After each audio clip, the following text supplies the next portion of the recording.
তোরা আজ বানাবো মোমো রেসিপি দেব। তো প্রথমে মোমো বানানোর জন্য ময়দা তো লাগবে। ময়দা নিয়ে নিলাম, প্রায় 300 গ্রামের মতো ময়দা নিয়ে নিলাম। তার মধ্যে সম পরিমাণে নুন দিয়ে দিলাম। নুন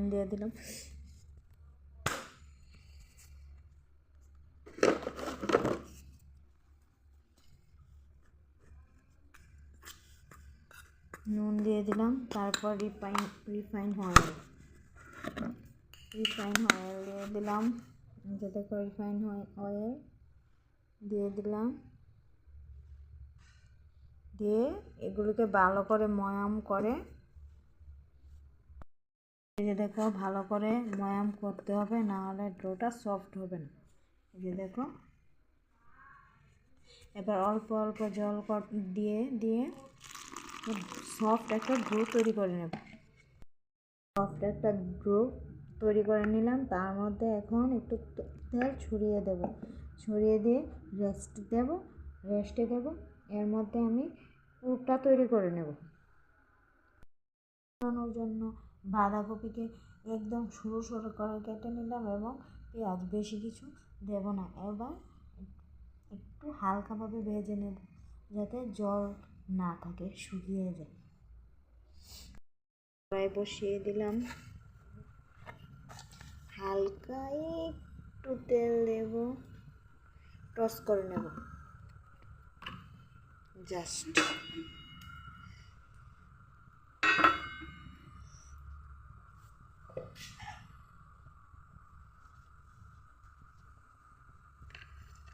পেঁয়াজগুলোকে দিয়ে দিলাম।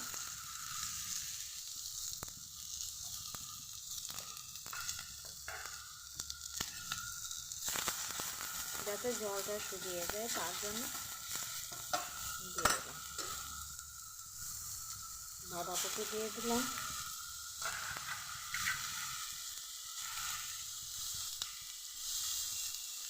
তারপর গোলমরিচের গুঁড়ো দিয়ে দেব।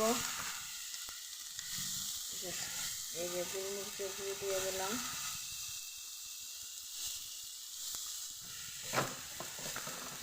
তারপর দিয়ে দিলাম নুন দিয়ে হালকা করে দেবো, নামিয়ে নিলাম। এবার একটু চাট মশলা ছিল, একটু চাট মশলা দিয়ে মিশিয়ে তারপর ডোটা রেডি করে নেব। এই যে ডোটা দেখো, ডোটা কেমন হয়েছে। এবার রেডি করে নেব। পুরো বেলে লুচির মতো বেলে তারপর রেডি করে নেব। ছোট ছোট আকারে দেখো লিচি কেটে নিলাম।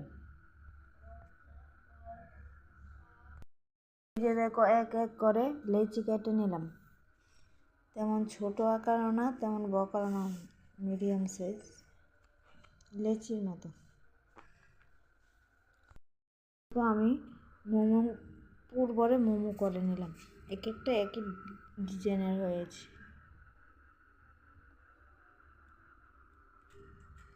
ফার্স্ট টাইম বানালাম গাইস, দেখে বলবে কেমন হয়েছে।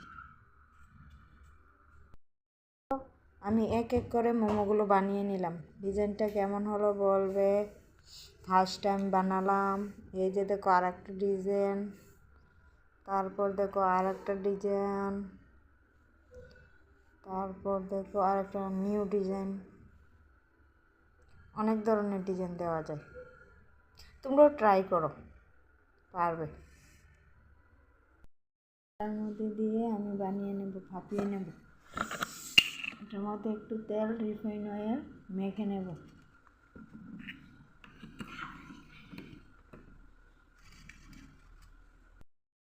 এই যে দেখো সবগুলো নিয়ে নিলাম। এবার বসিয়ে দেব, বসিয়ে ঢেকে দেব।